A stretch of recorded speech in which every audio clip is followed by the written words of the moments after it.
The Chicago Bulls have their regular season and home season finale tonight against the Detroit Pistons, who are a team that's supposed to be a rival. That rivalry hasn't been a rivalry in years, but we're going to talk about that. Plus, we're going to dive into the mailbag right after this. You are now tuned in to Chicago Bulls Central, your number one place for all Chicago Bulls news and content.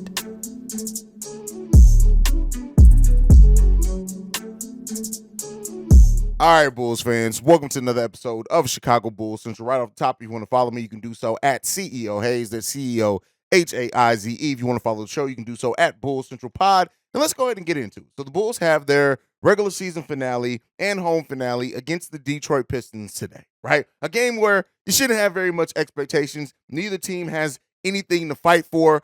Billy Donovan's already said he does want to use this game as a tune-up game to kind of make sure that everyone is on the right page. The players are ready for the play-in tournament because they won't play again until Wednesday. They will have 2 days off before heading in and to Toronto and facing the Toronto Raptors on Wednesday in that first play-in game, and they are trying to be the first play-in 10th seed play-in team to win a game. But moving on from that, the Bulls versus Detroit today. What are some of the keys to the game?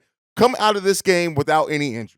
That's the keys to this game. And play the young guys. Listen, I get it, wanted to use it as a tune-up. I would say have the starters and your major rotation players maybe play the first 10 minutes of the first quarter, and maybe have them play the last 10 minutes or the first 10 minutes of the fourth quarter. Right? You don't want to risk any major injury. Now, we saw Vooch in last game play about 24 minutes, I think, maybe even more than that. And to me, you just don't even want to risk playing him that many minutes in this game. Now, it could be wrong. It's Billy Donovan. Sense doesn't matter to him. So we could very well see the starters play 34 minutes today. And so, the biggest thing is making it out of this game without any injuries. Do not allow anybody to get dinged up, anything like that. We already saw Patrick Williams get stitches in the last game. You don't want to allow a chance like that of anything to happen to these players right before we head to the play-in. So play those young players. Give them another opportunity. They wrote it out for you. They came in with energy. They came in with almost everything you would want them to see them do in the game against the Dallas Mavericks. And you just want to continue to ride that out, right? So, I would hate to get to this point and now we risk an injury, right? So, we don't want to do that, especially, Alex Caruso, who stays dinged up. Derrick Jones Jr., who gets injured on almost not injured, but gets hurt on almost every play that he does. You don't want to risk anything like that. Use it for another tune-up game for Javonte Green, who could be a big piece for you in the play-in game, which he hasn't really played a lot here on the back half of the season. That's something you want to do. Andre Drummond, can we get a Marko Simonovic signing? Can we? No, Billy Donovan doesn't know who Marko Simonovic is, so I don't even know what I'm talking about with that one. It just, to make it out of injuries. Now, as far as on the basketball court, it's the same things as always for the Bulls. Play with energy, rebound the ball, limit the turnovers, force turnovers on the defensive side of the ball, try to shoot the ball efficiently as possible, do not allow another team to kill you from three. Same things always with the Bulls, but I would say in this game I do want to get another look at Taylor, who we haven't really gotten to see since, this is the first time really getting a look at him since we signed him. See some more Dalen Terry, see some more Carly Jones, anyway, see some Marko Simonovic. Damn it, what? Get the man off the team if you're not going to play him.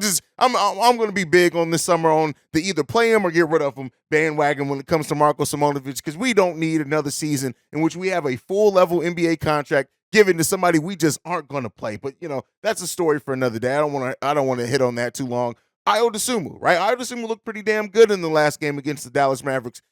Can we continue to get him? Because he is one of your key rotational players. Whether he's playing well or not, he's going to get at least 16 to 18 minutes on this team, even in a play-in scenario. So you want to try to see if, is the last game something he can build on, right? We've seen Kobe just kind of completely build and stack upon his confidence building. If you can use this last regular season game to build some more confidence before heading into that play-in tournament for players, that's what you want to do, right? So, we'll see. Is this game going to be the most exciting, most thrilling game? Probably not, unless it's exciting like the last game against the Dallas Mavericks were, where it was just exciting to watch how that game was going to go. It became exciting in the story that was told within the game. But coming into this game, no, there's not a lot of excitement around this game. There's not a lot of story left to be told in this game. This is it, right? This is the regular season finale to a season that's been extremely disappointing, that's been, heart-wrenching in a lot of ways, that's, that has left a lot of Bulls fans with just, even the fact that we stumbled into the play-in tournament. There are a lot of Bulls fans that have really, they don't have a lot of, positive vibes around this team. You also have sucked games at home. This is your home season finale.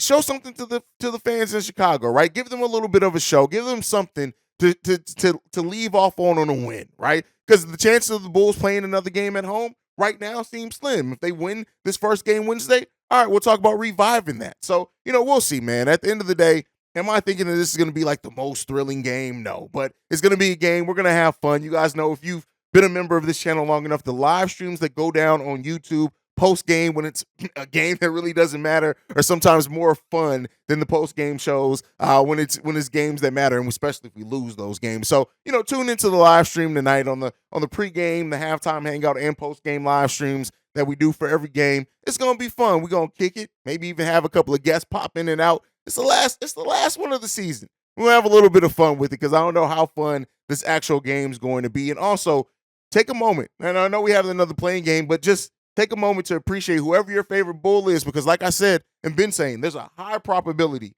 your favorite Bull, my favorite Bull, somebody's favorite Bull is not going to be on the team come next season. All right, enough of me talking. Let's go to get into the mailbag today. We got 3 voicemails today, and we got 2 voicemails and a comment. Let's go and get into this first one from John. Hey, this is John. I just want to say I appreciate the channel, and I appreciate the fact that you let real people have opinions on our team, and thank you for everything, and hopefully we'll do something in the play-in tournament, and we'll see what happens from there. I just listened to your last mailbag segment, and somebody was talking about how negative they thought DeMar was for the team, but a couple games ago, or last game, even Stacey King was talking about how DeMar had mentioned that the Bulls need to play with intensity, not just in the last 2 minutes, but come out with intensity for 48 minutes just to have a better chance of winning. So he at least has the right intensity, or at least he mentions having the right intensity. So I understand everyone has their own opinions, but I think he does have the right mindset. He's just used to his way of operating, and we just need to work. The Bulls just need to work better as a team, especially with, I think, perhaps team defense, more full court press defense might help. So anyway, those are my thoughts. Thanks again. Bye. All right, first off, John, thank you for appreciating the channel, man. And I like to listen. I've said this before. I may be the host of this show, but this isn't just my show, right? I wanted to create a platform for Bulls fans to come, talk, communicate, whether it's in the comments, whether it's by sending in your voicemails, whatever it is. And so that's what we have created here, and I feel like it's doing pretty damn good on top of that. But to get your thing, right? First, let's hope that the Bulls do something in the play-in tournament. Hey, you speaking to the choir there, brother. I really do hope that the Bulls can do something in the play-in tournament. I hope that they come out with the effort that we deserve to see, right? That's a big part of it too, is that they come in with the effort that we deserve to see, that they play in a way that is indicative of like a team that understands the moment, that understands the importance of having to come in a game where it's do or die and come in and just execute and play well. Let's hope that they do that. And, the Bulls have shown certain flashes of that. I do think that Pat Bev is going to be extremely motivated. He hasn't had the last few games for Pat Bev haven't been the best. I do think Pat Bev is going to come into that playing game. DeMar as well, being where he played basketball to start his career for over a decade, right, to go back to Toronto and maybe wants to show something there, maybe wants to put on a big performance there. We'll see. Listen, the Toronto Raptors present a test for the Chicago Bulls, a big test for the Chicago Bulls. I don't want to over or underlook that. And so, when it comes down to it, the Bulls, we'll see if they can take care of business. I have my concerns. I have my doubts going into this game. But one thing about it, regardless of my doubts or not, we're going to ride this train till the wheels fall off, or whatever, the bus, whatever it's called, till the wheels fall off. We're going to do that because this is Chicago Bulls Central. I'm one of the most passionate Bulls fans you guys will see, and I want to see my team do well. I also know that my team needs to do some things this offseason, so we're not having another struggle season like this. But hey, whatever comes for this offseason in this play-in tournament, let's hope that the Chicago Bulls do show something. Now, second half of what you said, DeMar and his comments over the Bulls needing to play with intensity, like every game's the last game. They need to maintain it throughout the whole game. Yes, that's great, right? And to say that, a lot of Bulls fans, I'm on that bandwagon, so I'm putting me there too. think that the Bulls can really improve this team by considering moving DeMar. Like I said, it's a high probability most people's favorite Bull may not be back, right? Or somebody that's your favorite Bull may not be back this season. But when it all comes down to it, the way that I look at it is this: with the frustrations that have been around this season, with the up and down play of the Chicago Bulls this season, somebody needed to say it. But, they've said a lot of good things this season. We've heard a lot of good lip service paid to Bulls fans and to the way that they need to play all season long. I want to see actual action on the court. Now, let's hope that that's what they've been, preaching. That's what they've been talking about. That's what they've been figuring out. And they need to come out with a playoff intensity in this playing game. If they really want to be that first 10 seed to win a game in the playing tournament, they're going to have to come out with determination. They're going to have to come out with focus. They're going to have to come out wanting it more than the team that's in front of them. And that's some of the biggest concerns around the team in games like that. They haven't necessarily performed the best. So let's hope that they can. Let's hope that they will. And maybe we could be talking about the Chicago Bulls, albeit very short amount of history. Let's talk about them possibly being the team that can be the first 10th seed to win a game. All right, let's go ahead and get into this next voicemail. This one's from Shay. What's up, Hayes? This is Shay. I know a lot of people are a little bit pissed off at AK for this season and Mark Eversley, but I don't think we should necessarily give up on them just yet. And I know you probably haven't, but remember that season where I think the Denver Nuggets was 1 year where they had Andre Iguodala, and then, now they made a good run. They made it to the second round there. They did much better than we did. But if you notice something, after that season, they did a whole 180. So I'm not necessarily saying that he's going to necessarily do that with us, but I think after this season, AK has definitely looked at it, and he's definitely heard the cries of a lot of Bulls fans. And I think that he's going to look to make some major changes. Now, one thing I would do all this offseason is focus on two things. Yeah, get size, yeah, get shooting, but the main thing we need to focus on, man, this season offseason is 3-and-D. 3-and-D. That's all we need to focus on, because, although we're a decent defensive team, but, we're not usually consistent on that end. And, our problems with three-point shooting, but I feel like this whole season should be focused on 3-and-D. 3-point shooting and defense. Anyway, tell me what you think. Peace. Shay, Bulls fans should not give up on AKME just yet. Here's the thing. No, they shouldn't. Will they? Yeah. Does logic matter to fans, passionate fans of most sports teams? No, logic doesn't matter. But here, I'm going to drop some logic for it anyway. John Pax and Gar Forman got to keep their jobs for years after it clearly was shown that they weren't able to build a team in what had become the modern NBA. Paxson did amazing when Paxson was the GM. I go back and talk about those times all the time, rebuilding the team like two and a half times, having us be a playoff contending team for years after years after years, staying just around that area. Never really had a championship team, unfortunately, with Derrick Rose's injury. But, Pax did some good things when he was GM. When Gar Forman came in, we had a brief period because that was still initially when Tom Thibodeau and the Derrick Rose era, and initially seemed like it was going to be good. But they were never, ever to get back over that hump into being an ECF finalist with, what they were building around Jimmy Butler. Then to admit that they didn't know how to build around Jimmy, to send him away, and then to still be able to keep their jobs. And then it took for Paxson to go to ownership and say, hey, listen, I don't know if I know how to do this anymore. You guys may want to think about going in a different direction for them to go. The fact of the matter is, with the Bulls organization, if you're a president of basketball operations, you are in that position for an extremely long time, no matter how good or bad you're doing. AKME isn't going anywhere, at least AK. Now, maybe Eversley may go somewhere if he gets a promotion and become somebody else's president or have more responsibilities, something like that. But at the end of the day, AKME as a unit, and especially AK, is going to be here for years and years to come, right? I've said it before. They had a really good offseason. The season that they brought in Lonzo Ball, DeMar DeRozan, and Alex Caruso, they kind of reshaped that team. And, Javante as well. They traded for Javante, and he ended up being a gem for us when he's able to stay healthy. Then you had an offseason in which you bet on continuity. You kind of kicked the can down the road. You didn't make a lot of moves.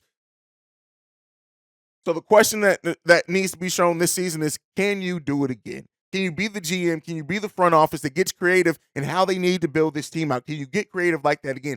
Can you do it again? Right? AK has already alluded to it. He's talked a lot about how, the season that they brought in Alonzo, the season that they brought in DeMar, how they didn't have cap space. They had to get creative in making those acquisitions. Well, it's time for you to get creative again. No, it's not time to give up on AKME, but it is time to require them to do more than what they did last season. It is time to request that they need to get to work. This offseason is going to be hugely telling for how difficult maybe the next decade is for the Chicago Bulls and how much is AK willing to really make changes and to shake things up when it's clearly needed. Betting on continuity isn't wrong. A lot of great teams bet on continuity and they build on top of continuity, and we're still going to have a version of that this season, right? This offseason. The whole roster isn't being turned over, but you may need to make some key changes, some key acquisitions to kind of just reconfigure how this team plays together, to reconfigure the balance of this team, to bring in more size and shooting that we desperately need to stay up with the modern day NBA, right? So it's time for AKME to do that. Now, to your point of saying, about doing a 180 this season, that is damn near what's needed, right? Not necessarily overturning everything on the roster, but we do need a big change, a major change that is meaningful so that we're not sitting there scrapping and clawing for a play-in spot, right? Let's talk about playoff position at this point next season, not just making it into a play-in and possibly being the first 10 seed to win a game, right? Let's talk about actually making changes to this roster where we are going to be better. We don't have to be necessarily to the top of the East, but listen, I would say this: we need next season to be a top 6 seed at the minimum. It's to avoid the play-in. The AKME needs to build a team that can win a playoff series, right? That's what we want to try to be next season. So, yeah, AKME got to get to work, and we'll see what he's able to do, Shay. Great voicemail there. All right, let's get into this last one. This one is actually a comment from Sydney, something that I don't always do a great job at. If you guys want to leave a comment for the mailbag, rather than call in or leave a text or voicemail, I don't know why some of you guys are voicemail shy, but hey, it is what it is. Some people get anxiety. If you want to do that, just type in mailbag at the beginning of your comment like Sydney did here, and then we can go ahead and read that as well. Sydney says, mailbag and hot take. Could the Bulls acquire Luka as the point guard? It seems like he's unhappy in Dallas, possibly could demand a trade. Could they? Yes. Is it likely to? No. And would we want to, right? Luka is a very specific player in how you have to build around. Now, you always want to try to add talent. That's what the Mavericks did when they added Kyrie. Now, sometimes it's not going to work. Most times I think it is, especially if you have a strong head coach. Now, if Luka becomes available, every team in the NBA should make a call. That just is what it is. Every team outside of a few that are already true championship contenders are going to make the call. The Bulls should also be one of those teams that make that call, not to move on from Zach LaVine, but to try to pair him with another superstar, whatever else works out, Patrick Wood, like whatever else, right? So you should make a call. But is it likely to happen? I don't think so. I don't think it's likely that the Bulls get Luka. I don't think that it's likely that Luka becomes a Chicago Bull. But hey, weirder things have happened. I always say that. You never know in this NBA. Hell, who would have thought that the Dallas Mavericks would have got eliminated from? I thought that they couldn't win the playoff series. I didn't think that they would drop so low as to miss the play-in tournament altogether. But hey, you just never know what's going to happen in the NBA. And so, AKME, if Luka does officially become available, absolutely AKME should be on the phone to see what it could take. Now, that what it could take could be too high, and you move on. But you should be on that phone.